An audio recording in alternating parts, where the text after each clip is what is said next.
जर तुम्ही नाशिकमध्ये राहून हे नाही बघितलं तर काहीच नाही बघितलं. सगळं सांगतो, फक्त व्हिडिओ लास्टपर्यंत बघा. तुम्ही जर रात्री 7ला गोदा घाटला आले ना तर तुम्हाला बनारसला जायची गरजच नाही.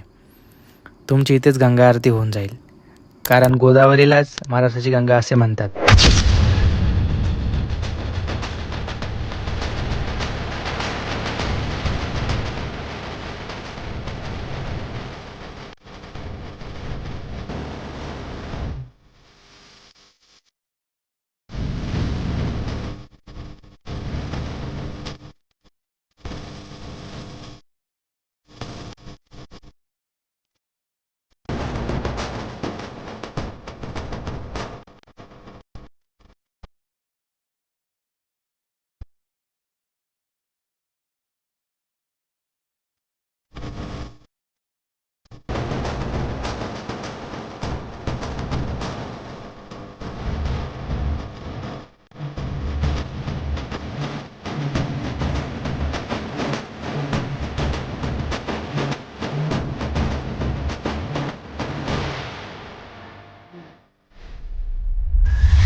इथल्या प्रत्येक ज्योतीत फक्त शांतता आहे.